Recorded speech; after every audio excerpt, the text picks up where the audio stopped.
It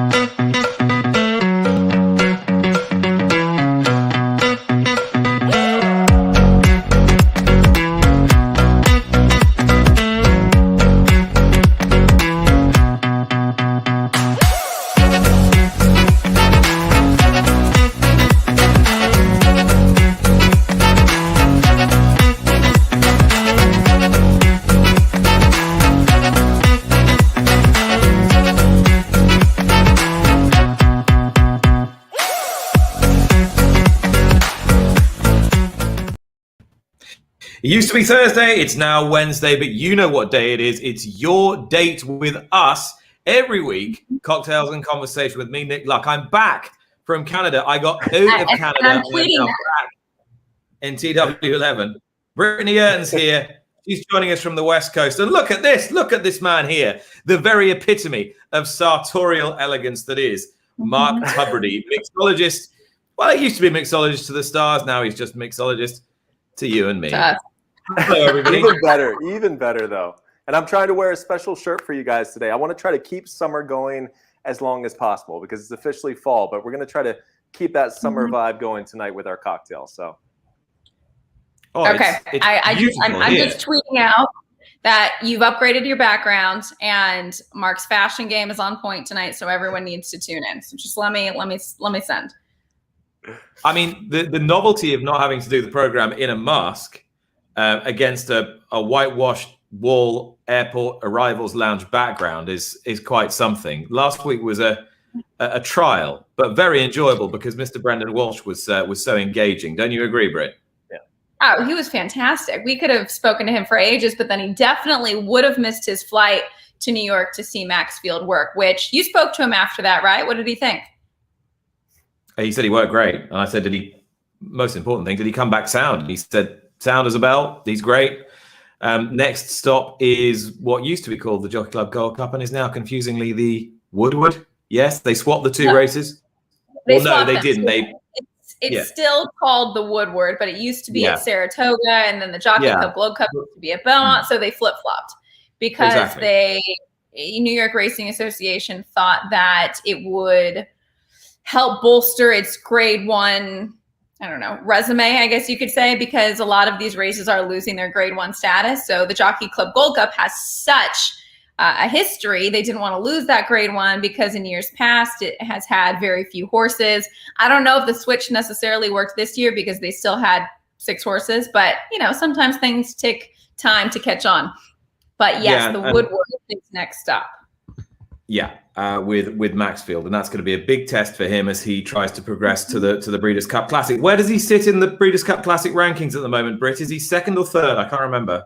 He was third. Essential Quality first. Nixco second. Maxfield was sitting third. So we could have a shakeup this weekend with the Pennsylvania Derby. We also next week, you said the Woodward, the weekend, also the same weekend of the Awesome again. So you might see some movement on those rankings. I love this quote, this question from Dorian. What a great weekend of racing at Woodbine. Couldn't agree more. Not sure who had more fun, Frankie Dettori or Nick Luck. Gotta be Dettori, right? How about that race? That was absolutely incredible. Absolutely incredible. The moves that he made halfway through on all bar, and then that finished 2.5 lengths, I think, at the end, right? Absolutely. Mark, who are you? I don't even know anymore. Jasmine walked out, and I was literally watching one race on my iPhone, and then I was looking up stats on my laptop. I said, I don't know who I am anymore, but I like it. Dorian also says we need a free Brittany campaign to get Brittany out of the studio and back on the track with Nick. Unfortunately, Jerry Bailey and Randy Moss refused to relinquish their conservatorship of Brittany, so we are unable to free Brittany to have control of her own life. She is unfortunately now a mannequin controlled by Stamford, Connecticut, and there's not a lot I can do about it. I will be freed from the studio, though I really do enjoy the studio. It was working a different muscle for me hosting, but you and I will be on site together for a whopping 9 days. 9 days of Nick Luck. Oh, you're going to need some cocktails to get through that, I think. Yeah, no kidding. I'm just joking. It's true. It's true. So Frankie Dettori had the pleasure They're sitting next to me on the plane on the way home. I was quite smug, or even smugger than usual, because I had a better seat than him nearer the front of the plane, and I went up to my chair, and there was a guy next door with a baby who was already at full throttle, and he was loading up like 3 syringes full of Calpol to clearly anesthetize. It's I don't know what you guys call it, but it's the liquid paracetamol that you give kids to make them go to sleep. Well, no, you're not really supposed to use it to knock them out, but it has that effect. You know what I mean? So he's loading up syringes full of this, and the child's already at absolutely full throttle, and we've not even started taxiing. So I see there's an empty chair next to Frankie. So I quickly scurried round and sat in the one next to him. He was only a tiny bit quieter than the. No, I'm only kidding. I advertise him. He was on good form though. Well, I bet. How can you not be when you win 3 grade 1s and go home? I mean, that's not too bad. What was your? I know we're going to get to our cocktail shortly, but what was your favorite performance? What were you most impressed by of the, I guess, 4 grade 1s that we saw? Was that Woodbine? Yeah, that was for Nick. Mark, you already covered the bases. I was getting nervous. I would have to follow it up. So to you, Nick. I thought the 2-year-old filly was probably the best. Wild Beauty. And although Frankie said the race rather fell in her lap, she's got a touch of quality, and I think she fits quite well in that spot. Although he said she thought she might be a bit just maybe not be quite sort of rough and tough enough for Del Mar. Yeah, maybe that she might need a bit more space, and that they'd need to ride her with a bit of room. I spoke to William Buick today. I asked him if he regretted not going to Canada, but he said no, he's pushing on for the Jockeys Championship. And Frankie thanked him for his early Christmas present anyway. Very good. Very good. Well, what a fun weekend. Yes, people are thirsty. Mark, what are we making today? We are going to be making, I think, one of Dorian Dickinson's favorite cocktails, the Jungle Bird. So I know that we're, officially out of summer. We're heading into fall. Yeah, I'm trying to keep the summer theme going with my shirt here. I figured we would take one last vacation together, but this is no normal vacation. This is a time portal, a kind of a time machine vacation. So we're going to set the dial to the year 1973. And the place is Malaysia, specifically Kuala Lumpur, the capital. So we've just checked into the Hilton Hotel that opened up there in the same year, 1973. We checked our bags, but we're thirsty. So we sit down at the hotel bar, which is called the Aviary Bar. And we're greeted by Jeffrey Ong, a bartender there. And he says that he's actually created very recently a drink meant specifically to welcome guests to the hotel. So he says, would you like one? We say, of course, let's give it a go. He whips this up and he presents the cocktail in a porcelain vessel meant to look like a bird. Absolutely gorgeous. So it's delicious. We say, what's in it, Jeffrey? He says, aged rum, fresh lime juice, pineapple juice, sugar syrup, and Campari. A little bit of a twist for a tropical cocktail. It's delicious. So we say, what is it called? And he says, the Jungle Bird. So this drink does, in fact, date back to the 1970s in Malaysia, but it took that bird a little while to fly over to the United States. It wasn't quite popular right off the bat. These days, though, it is absolutely in the mixology canon. Bartenders need to know how to make this cocktail. It's very, very refreshing, but it has a lot of nuance because of the addition of the Campari, which of course is that Italian aperitif, which most of us have lying around our homes for Boulevardiers or Negronis. But this is a great use in a refreshing tropical cocktail. So we're gonna make one of my favorite drinks to keep summer going, the Jungle Bird. Yeah, Brittany. So not to be confused with Jungle Juice, which we all in college and fraternity, sorority parties drank too much of, right? Yes. Yeah. For those who are not familiar with Jungle Juice, it is pretty much the kitchen sink of, we're not even going to call it cocktails. It's just whatever you have on hand. Yeah. So the Jungle Bird is X. I'm intrigued to know what Brittany made up your Jungle Juice. What I made of what? No, what did you put in your Jungle Juice? No, so I didn't make it. You would go to a fraternity party and it was already made for you, which should have been anyways. Yeah. Yes, it was obviously very sweet, very strong, came out of a big jug, sometimes a Gatorade jug. It was just very much a college fraternity party thing. Yeah. Probably some Hawaiian fruit punch, maybe some Malibu, any vodka that was lying around. Hopefully not Everclear, although I'm sure it made an appearance in some people's. Yeah. But no, we're going to make this modern classic. I mean, it's still 50 years ago, but in the grand scheme of things, we still consider that a modern classic cocktail. If you've not tried this before, I definitely encourage you to go ahead and give it a whirl. Dorian, I'm sure you've probably already had one already. Hopefully you're moving on to the second one here. So we're going to start off with our citrus juices. So freshly squeezed lime juice. We're going to do about a half an ounce. Again, I mean, I always say this, but fresh juices are really going to take your cocktails to another level. And if you have, Brittany, we've spoken about this, kind of some people's aversion to rum. Oftentimes we feel those rum cocktails the next day. You know, we feel like the hangover or the sluggishness is really present after the rum drinks. So often it's not necessarily the rum, it's all the sugar in the preservatives of the mixers. So a way to avoid this is using your fresh juices. Yes, you can add a little bit of a sweetener, but at least you know what's going into it. You don't have as much of those preservatives going on. So even if you're not a big rum fan, for all of our viewers, I still encourage you to give this a try with the fresh juices, of course. So that was half an ounce of our lime juice. We're going to do some pineapple juice now. Now, I always tell you guys, you can go ahead and feel free to use this from a can. But I really like this Trader Joe's pineapple juice. If you can find this, this is 100% pineapple juice. So if you can find a brand that's not from concentrate, because, you know, basically that's going to get kind of watered down from that very sort of concentrated mixture. If you can find something like this Trader Joe's 100% pineapple juice, that is a perfect way to go for your tropical cocktails. So we're going to do 1.5 ounces of our pineapple juice. So far, very much a tropical cocktail here. Nothing crazy going on. We're going to add a little bit of our Demerara syrup. So we've used this in the past. This is basically the same preparation as simple syrup. You're adding equal parts sugar and water to a saucepan and stirring it over a low heat until the sugar dissolves. Demerara sugar, though, does retain some of that molasses content from the sugar production.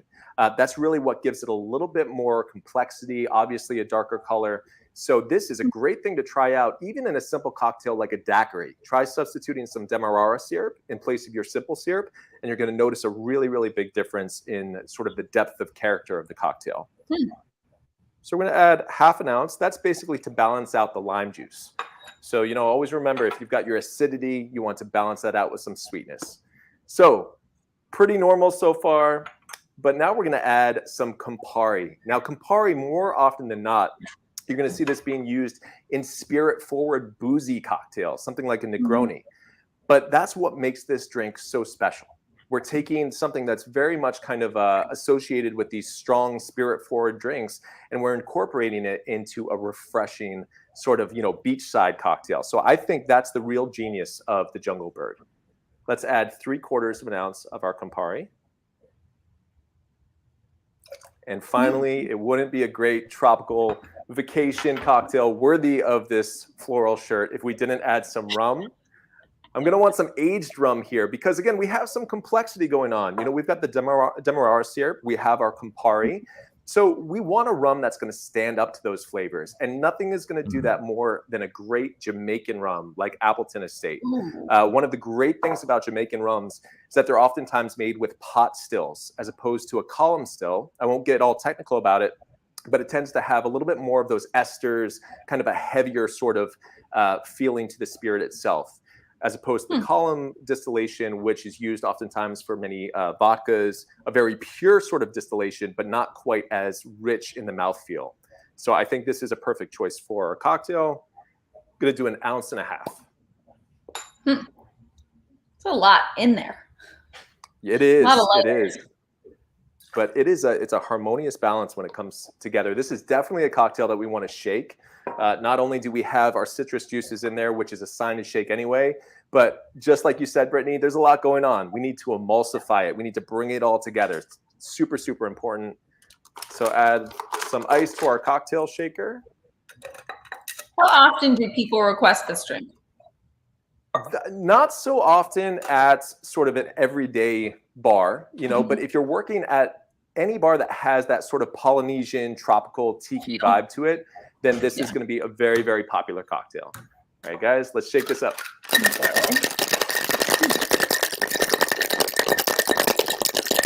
I love he smiles while he shakes. Yeah. Well, I think I've mentioned it in the past. So I smile while I shake because I genuinely love what I'm doing. But I've done cocktail competitions, and they do deduct points if you don't smile. You'll lose like 2 points right off the bat. Oh yeah, they're very. So it's a bit. I mean, it's got a certain kind of ballroom dancing vibe, hasn't it? That kind of Dancing with the Stars, cocktail making with the stars. Yeah, that sort of rictus grin. Yeah, you need to have a certain kind of orchestration to it. You know, I think the best is when it's natural. You know, if you really love what you're doing, you should be able to speak about it. You should be able to have fun and smile. You know, I have seen some people in that arena of the cocktail competitions that they're a little kind of tight with it, a little nervous, but you know, it takes some time to get used to it, getting judged and having, you know, points taken off simply for not smiling. Wait till you see the color of this cocktail. We're also going to have some foam on top because of the pineapple juice. Yeah, sort of like a blush peach kind of orange color. You're going to get that foaminess from the pineapple. I was joking before the show. Like grapefruit color. Yeah. I'll hold this up so that you can see. Now, I was joking before the show that I actually kind of picked one of these off of a pineapple at the local supermarket instead of buying the whole pineapple. So that's my bad deed for the day. But a beautiful garnish on this Jungle Bird cocktail. Look at this. If that's not going to keep summer going 1 or 2 more days, I don't know what is. Let's switch to the other view so that you can see. That is our Jungle Bird, guys. Cheers. Wow. Enjoy. Not what I was expecting. Unbelievable. Gorgeous. So good. Absolutely gorgeous. So good. What are we on? Like episode 58 or something? And every week, something new, something fresh, something vibrant. And that's just the shirt he's wearing. Yeah. Mark Tuberty, ladies and gentlemen. Thank you. What a man. I love it. Guest time, I think. We've got our drink. We've set the stage. I think it's time for a Nick Luck introduction because nobody does it better. Well, I'm having a few little issues here, delay-wise, but if you can hear me, I will very happily tell you that our guest this week took out his trainer's license in 1993. It's scarcely possible to believe this because whatever he's drinking, he seems to have the elixir of eternal youth. But it was 93 when he took out his trainer's license. He's won over 3,300 races with nearly $93 million in earnings. He scored his first Grade 1 victory with Do My Majesty in the Breeders' Cup Filly and Mare Sprint and won the Breeders' Cup Turf Sprint with Chamberlain Bridge the same year. A Hidden Connection won the Win and You're In Pocahontas Stakes over the weekend by over 9 lengths. And he also, of course, has By My Standards, who is a hardy perennial and a great favorite of plenty. Here he is. Welcome to the show, Bret Calhoun. Bret, thanks for being with us. Thanks for joining us. Good to see y'all or hear you. That is quite the trophy case you got behind you. Can you give us a little bit of an idea what we're looking at? There's a couple of Breeders' Cup trophies there. Those are mainly the most important ones for sure. Tell us about, take us back to 2010 though. Yeah, I want to hear the whole how you got to where you are today. But that was it 2 days at that point in time? Yes, it was 2 days in 2010, right? So what was that weekend like for you? Well, that was an incredible year. I seemed to have a good stable that year, and it seemed like every weekend we were winning a $100,000, $200,000 stake across the country. And it culminated in 2 Breeders' Cups on a Friday and a Saturday. Chamberlain Bridge was one of the favorites, and the key to him was he hated the inside. He drew the 1 post, and I was distraught. I said, "Well, that's it. You know, he's got no chance from there." And we had Dubai Majesty in there. She was doing great, coming in the race well. She wins the Breeders' Cup Filly Mare Sprint on Friday, and you just knew in your heart that you just couldn't win 2 in a weekend and out of the 1 hole. So then here comes Chamberlain Bridge on Saturday and is able to basically jump heels in the turn and got out, and away he went. And it was just pretty much a magical weekend. Is that one of those pinch yourself type of moments? You know, winning your first Breeders' Cup, and then, you know, lo and behold, you've got 2 to go away with that weekend? It was definitely a very surreal weekend for sure. Kind of unbelievable. It took a while for it to set in. Mm-hmm. How often do you go back and watch those replays? You know, I really don't. You know, we're all in this game. We're always moving forward. You know, really enjoyed that. It's great to have on my resume, but you're only as good as your last win in this game. So you better find some more like that soon. Yeah, it's funny. Nick, that was exactly what Brendan said last weekend. Just you have to continually move forward. You've got to keep pushing forward. I'm intrigued to know the extent to which it increased interest in your stable, whether the phone started ringing, whether people started sending emails saying, "Bret, find me a horse." I mean, was there a reaction like that or not? Very interesting. Yes and no. The fact is, the phone started ringing. I thought it was going to really set my career off. And really what it did is it got me more horses, but it got me more project horses instead of high-end horses. Chamberlain Bridge was a horse that was claimed. Dubai Majesty was a filly that was bought privately. A decent amount of money, but not super high money. And she had actually run for 30,000 early in her career. So there were 2 horses that were from humble beginnings. And so I think instead of people sending me good horses, they brought me a lot of horses that were mediocre, hoping we could turn them into some great horses. So you were, in a way, you were a little bit of a victim of your own success. I was a little bit, yes. It was Bret Calhoun, the alchemist. Here's my base metal. Now you turn it into a Breeders' Cup winner, Bret. That's the kind of the way it was. It really was that way. And then we didn't seem to get any better horses for quite a while, and things kind of started going downhill for quite a few years after that. Because like I said, we got a lot more horses, but not much quality. And luckily the last few years have turned around and we've had some better horses again. Did you strip back and have a policy change? Was there a key moment where you thought, right, got to do things a little bit differently here if I want to get to where I need to get? You know what? There was some changes, nothing radical. I think some trainers get frustrated when they go through good and bad spells, go to making changes, feed programs, different things, jockeys, whatever, we pretty much kept things the same. There was some different clientele change that I think were good, for everybody involved, people that would got better horses that came into the barn. And that was the main positive out of that.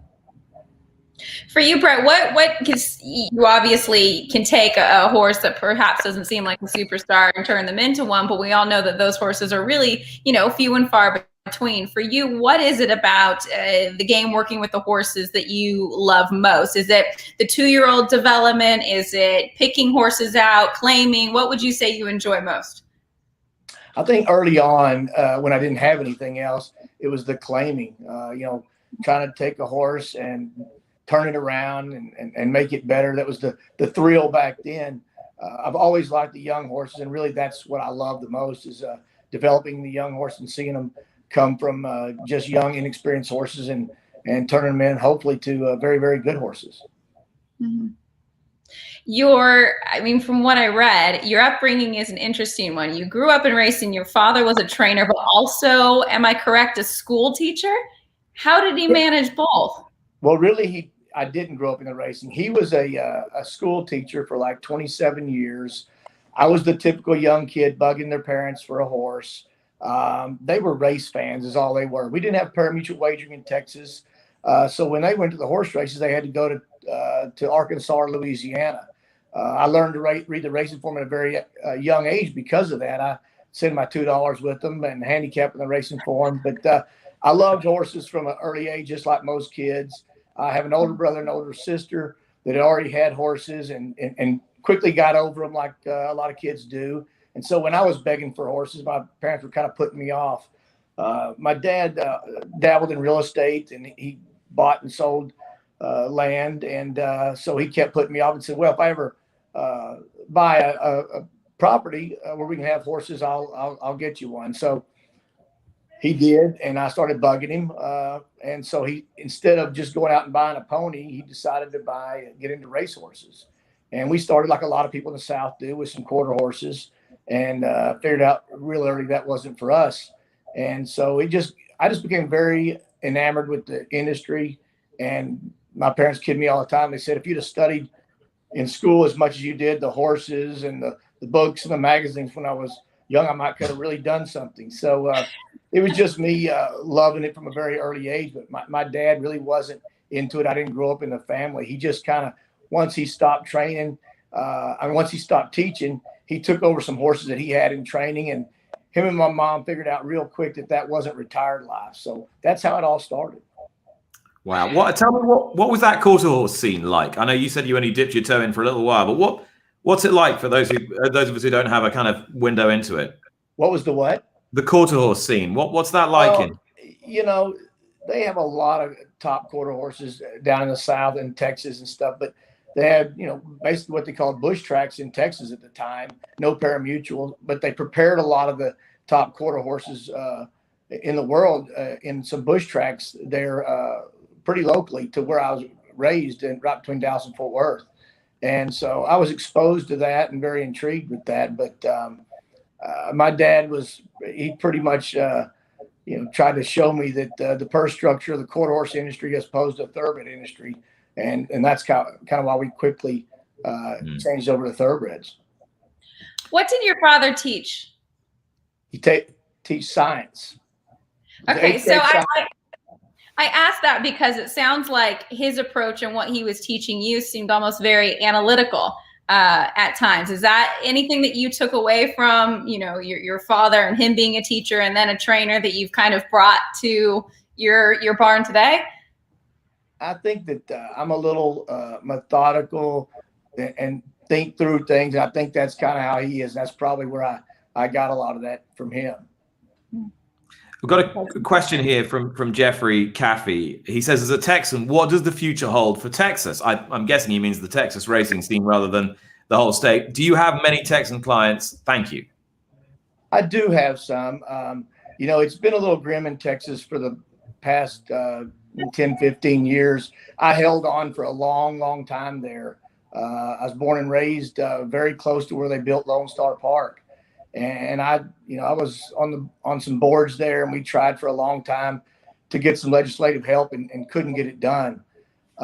Luckily, in the last year and a half, we have gotten some help. The purse structure has changed significantly. And with the change in the purse structure, obviously we've gotten better horses. And when we've gotten better horses, the handles increase. So it's just kind of been increasing significantly over the last year and a half. And looks like we're on the right track. You said you held out for as long as you could. You've made a real name for yourself, especially in Louisiana. When did you make that move? And why did you feel Louisiana was such a great place to run so many of your horses? Well, back then, the fairgrounds was a pretty significant track. Actually, before that, in the 80s, Louisiana Downs was one of the strongest racetracks in the country. There was a lot of big names there and they all eventually, a lot of them moved to Kentucky as well. So I started off going to the fairgrounds and Louisiana Downs, and from there kind of graduated on to Kentucky as I got the stock to go better places. But I knew that I wasn't going to survive there in Texas with the purse structure.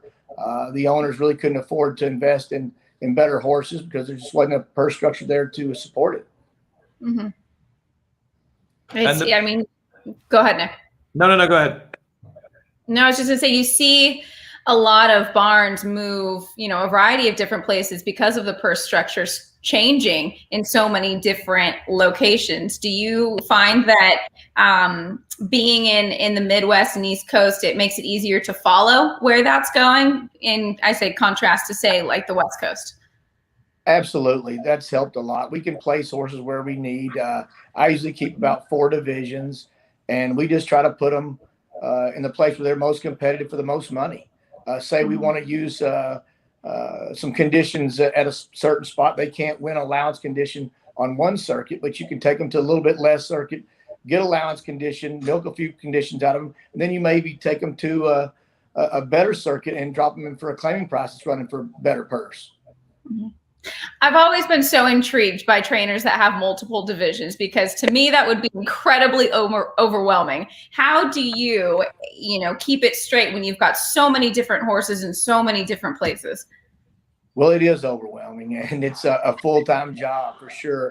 I go to the barn early in the morning. I work there, and then I come home and I sit in my office and work the rest of the day.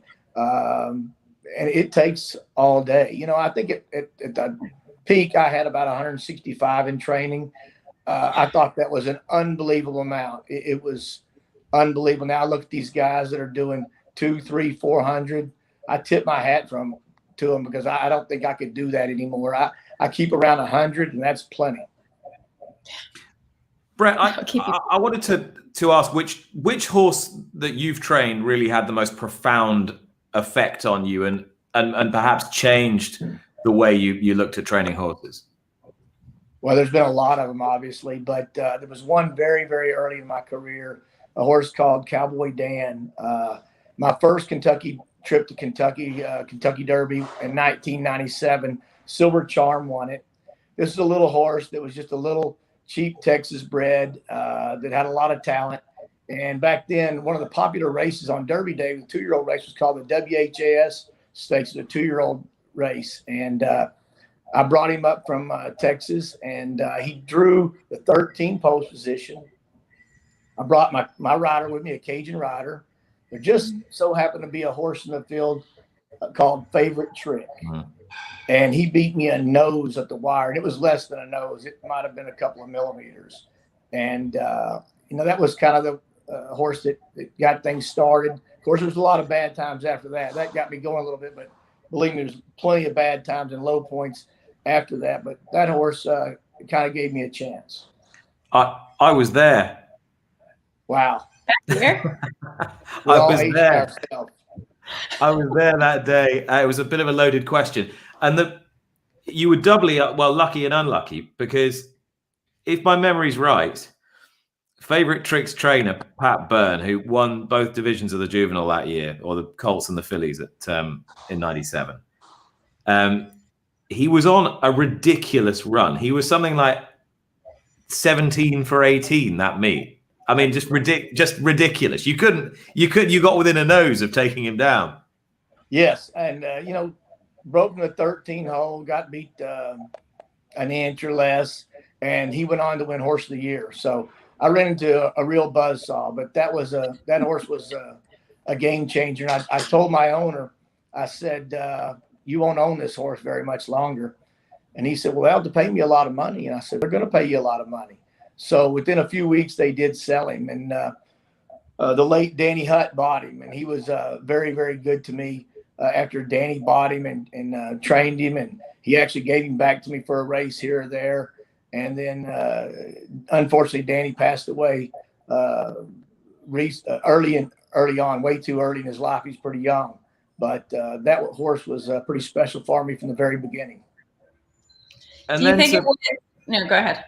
Well, I was going to say, and then to go back, how many years later was it with By My Standards? 22 years, 23 years later with By My Standards. Did it bring back all those memories of being a serious participant on Derby Day?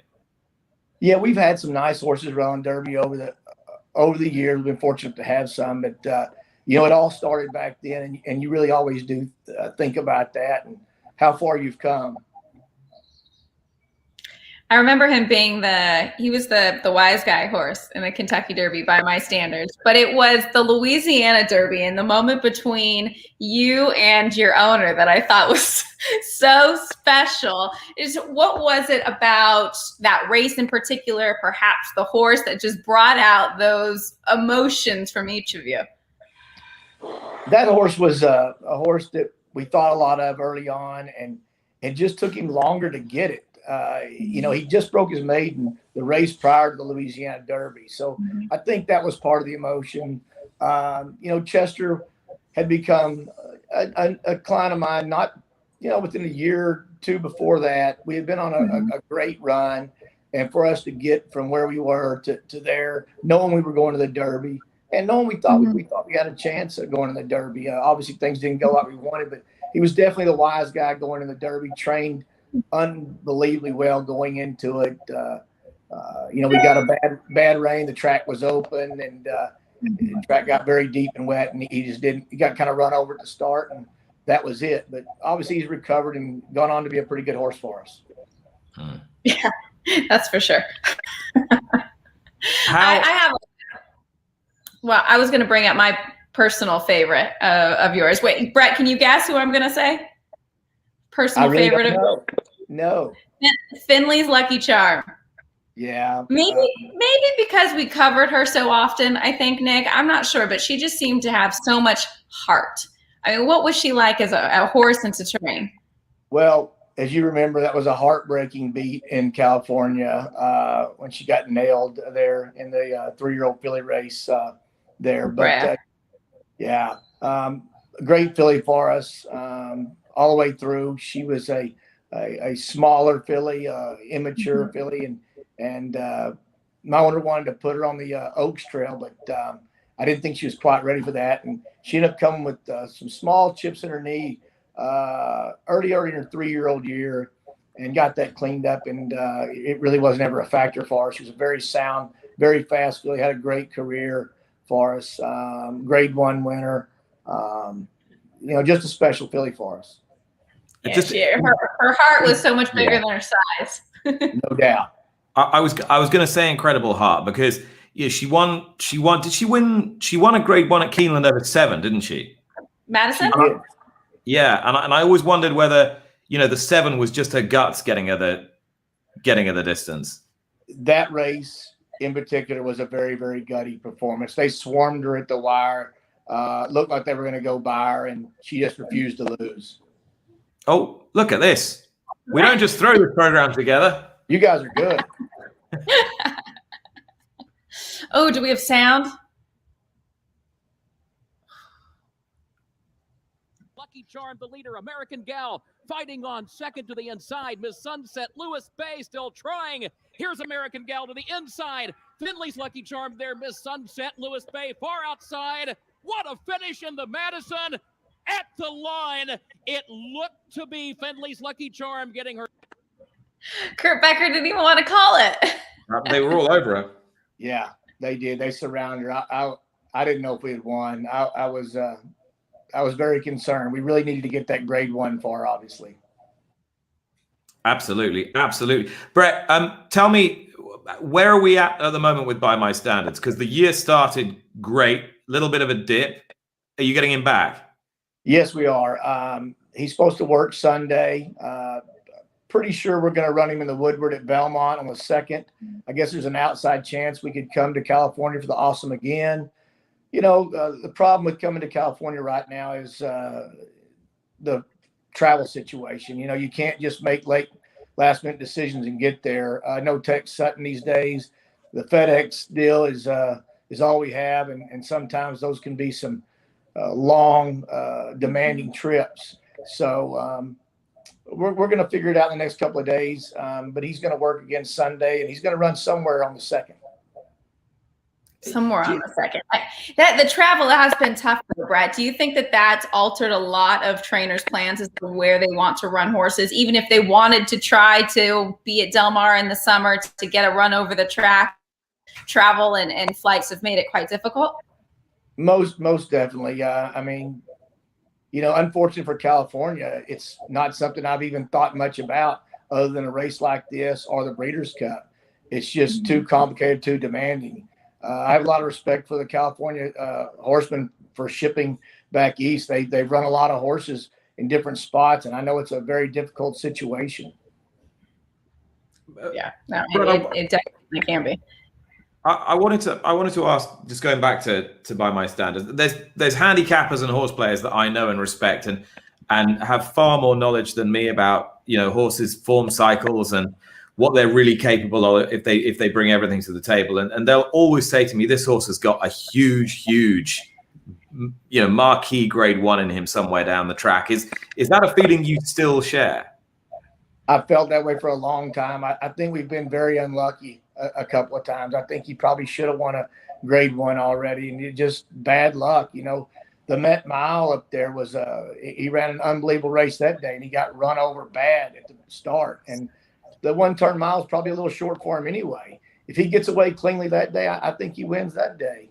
The Whitney year before last, he stumbled badly. This year, stumbled badly and pulled his front shoe off, and it was pretty much over for him there. But there's been some other grade 1s he's been very competitive in, and just a few things go differently, he would have won one. So that's what our goal is right now, to try to get a grade 1 in him before the end of the year, and we're running out of time. Well, what do you make of the division as a whole? It's something we talk about a lot, and he deserves to be squarely in that conversation. Well, what do you think of it come, November Classic time? It's a pretty deep field. It seems like a lot of years by this time, it's thinned out. There's been a lot of them retire, and I think there's still a lot of very, very good older horses out there. Obviously, Nick's go. I mean, when he runs his race, the track suits him. He's caught a couple of fast tracks, and he's gotten loose. But you know what? He's earned it. I mean, he sets down some serious fractions and keeps running. So right now, obviously, it looks like him and the rest of us. So I don't know how we close that gap, other than maybe he just doesn't have his best day one time we catch him on an off day. But do you fancy you can? Yeah. Do you fancy you can be right in the mix with the Essential Qualities and the Hot Rod Charlies and the Maxfields? And yeah, I think we fit in that group. Obviously, with the 3-year-olds, there's some top ones out there, the ones you mentioned. As we all know, it is a little bit tougher for the 3-year-olds to step up and face the older horses. And then you've got a really good group of the older horses. But I think on his day, I think he fits right there with them. Well, let's talk about your youngster that absolutely ran them off of their feet last weekend, Hidden Connection. What was before you even, put her into her first race, what was your initial impression of her? When she came in, she came in as a modest purchase at the 2-year-old and training sale. We could have put a couple breezes in her. She looked very good. We had to vacate Churchill for the summer so I could renovate the turf course, obviously. So we were in the process of moving some horses around. We moved her over to Keeneland before we took her on to Colonial.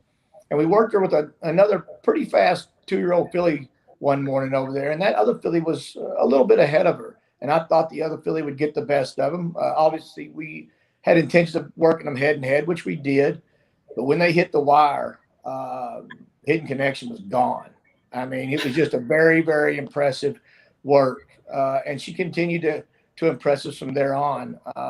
The farther she went, the better she went. And I tend to believe that's a sign of class when you start working them 5/8 and the best part of the work's the last 8th and an 1/8 after the wire. And that's when we got to believing in her. And she did not disappoint in her first out. She ran like we thought. And then coming back to the Pocahontas, obviously a lot of concerns. We had 30 days to get her ready for going from 5.5 to 1.16 miles. And a ship back from Colonial. I wasn't able to do as much as I would have liked to have done. That filly's she's just a runner. I mean, that was all her. Honestly, I don't take much credit for that. She's just a very, very good filly.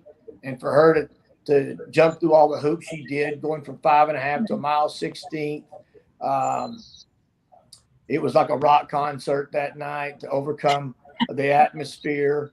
I just got to give her all the credit. So what does that say about her from a maturity standpoint? Not only was she able to jump from the sprint to the route, but the energy at Churchill Downs that night, you mentioned a rock concert. What do you think that says about her and her mental maturity? Obviously, she is very mature for a young horse, physically and mentally. She's a smaller filly, a lighter made filly, but she does everything right. She's got a little sass to her. She gets a little fired up training. You want that. A lot of the good fillies have that. But when you put the bridle on her, lead her over for a race, she's all business. And, like you've seen both of her races. And you wonder if she can go from a 5.5 maiden race at Colonial and step up against the best and go a mile 16th. And, you know, obviously trainers were always paranoid and nervous about everything that's going on. And I was, but at the end of the day, I was very confident really that night. We're going to take a look at it now. She just romps in the Pocahontas. Tell me a little bit about her rider, though. Lou Gutierrez, young guy that I don't think many people have really keyed into quite yet. Why do you like using him? You know, Lou is a guy that's probably a little bit more seasoned than people know. He's from Finger Lakes. His dad's a trainer up there. He's ridden and won stakes for Todd up there. He's flown around this summer and ridden stakes for different people. I met him in Houston last winter, and then he went on to Lone Star with us, and we started working with him more and more, and really thought he was an up-and-coming rider. He committed to coming to Colonial, and he ends up on this filly, and you know, I just think he's a very, very talented rider. I don't think he gets rattled at all, and you know, the horses get along with him well. You know, I'm very happy for Ray to come out and win his first race at Churchill like that, and everybody to get to see him and know him, and hopefully he'll get a lot more opportunities soon. There was such a beautiful photo, and I don't have it at the moment, but hopefully we can share it later, of Lou hugging Hidden Connection after the race. It makes me slightly emotional because we talk about the connection between horse and human, and it was just undeniable in that moment. Well, he's a great kid. I mean, he loves the horses. He loves all the help at the barn. He's constantly coming to the barn, talking to the grooms, hot walkers, assistants, bringing them food, whatever. He really does love all aspects of it. He's just a great young man. And the filly herself, Bret, she looks a little model pro, like she was born to do it. You know, she's amazing. I mean, she really is, Nick. I mean, like I said, if you just put her out on the end of the shank and then you watch her races, you might wonder how she's able to accomplish that. But she's got a real big stride. She covers a lot of ground. She's got a lot of speed, a real high cruising speed. And honestly, I don't think we've gotten to the bottom of her. I think that race the other night was pretty easy on her. You mentioned that the development of young horses is something that you enjoy most. So this one has to just have you just absolutely tickled pink. You know, these kind don't come around very often. So you really appreciate them when they do. And sometimes it's almost too good to believe. You know, she kind of wows you in the morning and then wows you in the afternoon. And you just got to pinch yourself because she's been special since early on. And, you know, what a great job Dan Hall from Hidden Brook and his team did selecting a filly like that, relatively inexpensive. Fan question time. And then we'll let Bret go because we've kept him for so long. So, Bret, we've been doing this as of late. We get fan questions rolling in, and you've got a 2-minute clock where we can try and get as many questions in as we can. So, rapid fire status. So, if we get the 2 minutes on the clock, do you have the questions up? I do. Okay, you start and I'll follow. All right. Bret, what was it like growing up in a racing family? Well, like I said, I didn't really grow up in a racing family, but I did become enamored with horses probably when I was 10 or 11 years old, and they've been a big part of my life ever since. What advice would you give to someone who wants to be a trainer? Do things differently than I did. Come up through the ranks, find a top trainer, go to work for him for a long time, learn the trade that way, and then go out on your own. All right. What do you look for in a horse when they're training in the mornings? You know, just from the beginning, I just look how they carry themselves, stride, intelligence. As you get closer to the race, obviously you want to see the speed and endurance. You want to see a horse that can can take pressure. I think that's the key. When they start showing the heart, you put them in pressure situations, and they're able to handle that and draw off. Is there a horse or horseman or woman who inspired you to join the sport? Not necessarily. I mean, I think everybody goes back to the great Secretariat. He's always in your mind, the things he did, and you constantly say there'll never be another one like that. I don't think there has been, and don't know if there ever will be, but I've got vivid images of some of his races in my mind. All right, this is an interesting one. If you could put a racetrack in any city in the country, which doesn't have one already, where would it be? If I could what? Put a racetrack in any city in the country, where would it be? Oh, gosh. That's a great question. Yeah, that's a good question. Maybe back in Chicago, Illinois, huh? Yeah, good answer. Just right in the heart of the city. Or let's keep Arlington open. Close to where it's at. It's a great spot. Where is your favorite track? You know, I love Churchill. Churchill's a great spot for us. You're centrally located. A lot of history here. It's basically home for me. I have a home here and one in New Orleans. Winter in New Orleans. I love both places. Kind of my two main bases, but I really enjoy being at Churchill. What race do you want to win that you haven't yet? Just we like going over our 2-minute mark? Just like everybody else, I want to win the Kentucky Derby. Yeah. But right now, the next best thing will be the Breeders' Cup. Mm-hmm. There you go. Got a strong contention, it sounds like. Well, we're out of our 2-minute mark, but we do ask every guest, once it's over, if you could have dinner with anyone in the world, alive or past, who would it be? God, great question. I really don't have an answer to that. I really don't. You know, we get to meet so many people along the way. I get to meet so many people all through through the country at different racetracks. You know, I look up to so many people. You know, Wayne Lucas has become a friend of mine over years, and he's such a great storyteller. He's a guy that you could sit down and love to go have dinner with and sit down and listen to more stories. I think he'd be the top of the list probably for a lot of people that haven't had dinner with him. I think so. And Wayne Lucas has eluded us on this show so far as well, despite our very best efforts. So I'm not strong arming for you. Any influence you can bring to bear, Brett?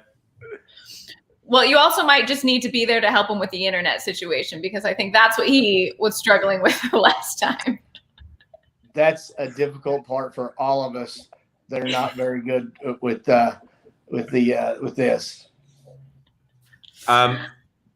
Brett, you may think you're not good at tech, but we know that you're very good at training racehorses, and we'll keep our fingers crossed for you that in a few weeks' time, perhaps this brilliant winner of the Pocahontas Hidden Connection can give you another Breeders' Cup winner. And who knows? You know that what happened last time you had one winner. Yeah, there you go. Maybe they come in twos, right? Mm-hmm. By anybody's standards, not just mine, you are a top-class racehorse trainer. So thank you so much for joining us. Thank you for sharing all your wisdom and wit. And we will see you in Del Mar. Yeah, see you soon, Brett. Thank you so much. Thank y'all. Could you imagine 2 Breeders' Cup in one year? Oh. Well, you know, this filly's good, isn't she?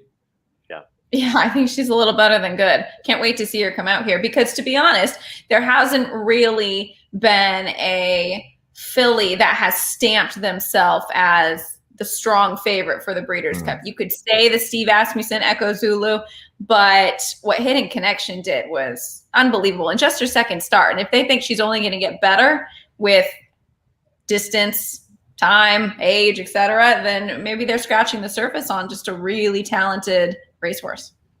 Yeah, she looks to have the temperament for it as well, doesn't she? She's just kind of there now. I mean, and that's the key, isn't it? Especially with the fact that they have to travel all the way to the West Coast and tighter turns. We were talking with Frankie a lot about that. I don't know if it's necessarily as in play on the dirt course, because with the turf, they widened it inwardly, but it's different. it's a very different scene, and you're going to have, the smaller track, but a ton of people. So you need a young horse that can handle all of that. Sounds like she can. Del Mar is still unusual, whichever way you slice it. This is true. Mark, what'd you make of that?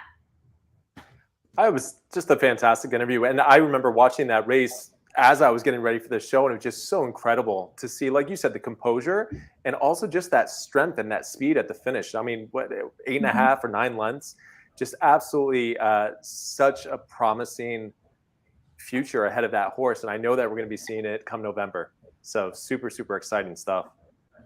Yeah, it is. And he's just such a nice man. So can't wish him enough of the best and continued success. All right, we are winding things down. So because Mark forgot. I was wondering if you were going to actually put it out there. Today was supposed to be my week, yes. You're waiting for the extra shot where we take just a brief moment to highlight some of the unsung heroes in the sport and some great charitable organizations that you can get involved with at home. And there are so many, which is why we want to take the opportunity to highlight as many as we can on this show. So today, I'm going to highlight the Jockey Club Safety Net Foundation. And now what that does, and complete full disclosure here, I'm on the advisory board of this, but what they do, it's just a really wonderful organization in supporting the backstretch community. And we know that they are the backbone to horse racing. These men and women that live and breathe the racehorses spend more time with anybody else. They spend more time with horses than anybody else does, but they need your support. And so it's a confidential charitable trust, and they provide financial relief and assistance to members on the backstretch. And I will say, Shannon Kelly, who is the head of the Safety Net Foundation, does an unbelievable job putting together a variety of different events so people can get involved in. The Fashionable Fillies, if you've heard of it, is an event for not just the ladies, but it's a cocktail event, and they sell tickets to raise money for the Safety Net Foundation, and that is coming out west for Del Mar. So Fashionable Fillies goes west. That'll be happening the week of Breeders' Cup. So we'll make sure to highlight the different events that they have if we can. But tjcfoundation.org to get involved, and no donation is too small. It really does support the men and women on the backstretch who do so much, as we all know. There we go. Fashionable Fillies goes west. You can buy your tickets already. Does that mean if I'm there long enough, I get to meet the Shannon Kelly?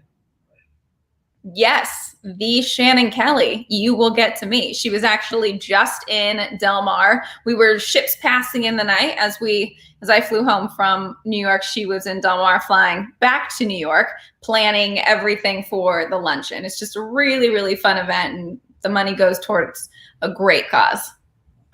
Bill Ziegman has said, Mark, we need a drink for the Pennsylvania Derby. Maybe you could have a cocktail called the Medina Spirit. Oh no, maybe not. Well, I love the idea. I'm up for the challenge, so I got to start brainstorming that. Maybe next week's show I can debut something. So I love the challenge. Can we share with people what we're doing for our Breeders' Cup cocktails and conversation, or not yet?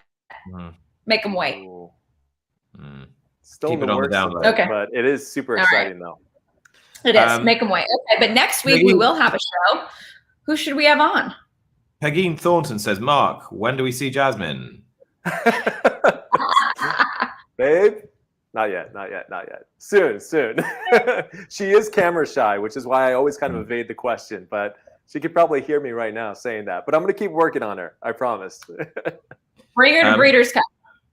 Gillian Smith. Right? Gillian Smith says, are we going to see a Mark T Cocktails and Conversation bar at Del Mar? I think you can share that. Break this news, right? Yeah, actually. So we will be doing a special speakeasy at Del Mar during the races. And I will be there, and we're going to be whipping up some special cocktails in addition to the Garland and the Tory Cup, which are going to be available throughout the track. But in that special speakeasy room, it's going to be like a little pop-up. We're going to have some featured light bites and special cocktails for the weekend. So yes, breaking news. I will be there, and we're going to have a lot of fun, kind of 21 Club vibes in the midst of Del Mar. So really that excited. Sounds very exclusive. My guess would be that Nick and I are not invited, or we have to find our way in. I'm going to make sure you're on the list. I'm sure you're on the list, but no, it's going to be a lot of fun. I think it's such a great idea. Of course, there's so much action and so much to see and do throughout that weekend, but it's a fun little kind of, you bring your friends in. I'm sure some of the winners will be making appearances there shortly after the races. And, it's going to be fun for everyone. So I think it's a fantastic idea, and I'm super excited to start working on those cocktails. You're going to have to wait to find out what they are. Yeah, we got to figure out how to get it. And it's probably like a handshake, something like that. The one at Churchill Downs, I remember there was a special kind of, you had to push the door a certain way, and the door was camouflaged with the surrounding. It was really, really cool. So I don't know exactly how. Wasn't even invited to that one. See, okay, well, I'm going to make sure. I thought you were just joking, but if you don't get a direct invitation, then I'm going to literally bring you guys inside. So I'm not going to miss that opportunity. Jillian says, awesome. Can you get a cocktail book out to sell there? I wish we could. That one is still in the works. It is something we very much want to do. It just looks like it's not going to be happening for this year's Breeders' Cup. But as I said last week, don't give up on us. We're still going to do our best to make it happen. And I'm hoping for Breeders' Cup 2022. Maybe at the end of the next season of CNC. Yep. Which is great. The great news is it's already been commissioned for 2022. So looking forward to that very much. Question here. Question here from Steve Gilfeather. Nick, do we think Mishriff will come to the Breeders' Cup? Mishriff, of course, the horse that won the Saudi Cup and the John Motton International. Brilliant horse trained by John Gosden. Could run in the turf, could run in the Classic. But first, he's going to run in the Champion Stakes at Ascot, provided the ground isn't too soft. And that is on October the 15th. So he's got 3 weeks between the races. I still think he might, to be honest, because I think it'll be, if he gets through the Champion Stakes, running the Breeders' Cup will be his last roll of the dice this year and possibly ever. So unless they can get him to Japan, which is quite hard at the moment. So Gosden looks at favouring the turf over the Classic. I want him to run in the Classic. Wider turns? Is that why? Well, I just want him to run in the Classic because I think he's a 10 furlong horse and he's already proven himself on dirt when he thrashed Nick's Go in the Saudi Cup. So it's a bit of a no-brainer for me, but I mean, I defer to John Gosden, who's obviously twice been champion trainer at Del Mar, and he believes that he might be more effective around the 3 turns of the mile and a half. So listen, he's won a mile and a half on turf in the Shima Classic. Whichever race he goes in, he warrants maximum respect. Well, I do think it is worth mentioning because it is topical and breaking news in terms of the Breeders' Cup. 2-time Breeders' Cup winner and Kentucky Oaks winner, Monomoy Girl, has been retired. Oh. So she will go off to be a mama at Spendthrift Farm. I know that they were trying to get her back to her best, brought her back to Ellis Park, gave her quite a bit of time off. But for whatever reason, it sounds like she has since been retired. I haven't read the full press release yet, but hats off to the entire Brad Cox team, to the owners of Monomoy Girl. I mean, what joy she brought to so many fans for such an extended period of time. And that was the horse that kicked off Brad Cox's career. Yeah. You think about where he is now, it started with Monomoy Girl. Yeah. And they've been brave with her more than once. You know, they brought her back off a long absence. They didn't need to. They rolled around again, worked great, and then she got sold for huge money, and then they tried to have another go. You know, you could never say that this was a premature retirement, and she deserves a very happy one. And hopefully, for us, a very productive one as well. Wouldn't that be great to see her little babies running and winning and doing well? Awesome. But what a career she has to look back on, and her connections do as well. So a happy retirement to the champ Monomoy Girl. This was a fun show. Nick, it's great to have you back with the lovely backgrounds. I'm back in the garage, yeah. Guys, and we're it's been back great. Next week. Say again? We're back next week. Back next week, same time. God knows where I'm going to be this time next week. I think possibly in Ireland. I might be in an airport again, you know. Not impossible. Make sure you get to the bar before the show starts. That way you can celebrate with us. Exactly. All right, I'll do my push things. Mark and I can just keep things rolling until you get to a bar with a cocktail. Yeah. All right, I'll do my very best. Just to close out the show, there's a message here from Steve-O Moscow. It says, Brittany, you walk all over at Nick Luck. Steve-O, as we leave you, I'll just say, in my dreams. Good night. We'll see you next week.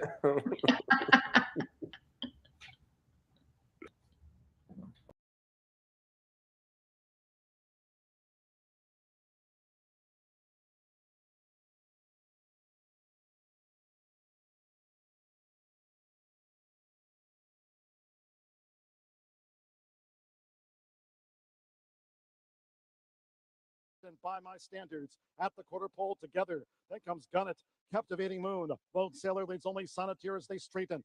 3/4 in 1:14.36. By my standards has taken the lead into this final fairgrounds furlong. Leads by 3 to Chest Chief. Tenfold between horses is Fearless and nearest the inside Silver Dust. But by my standards close to home. Late move by Captivating Moon, then Chest Chief. By my standards has won the New Orleans Classic by 4. Captivating Moon gained second. Chest Chief third. Tenfold from Silver Dust. Fearless beat home Lone Sailor. Gunnet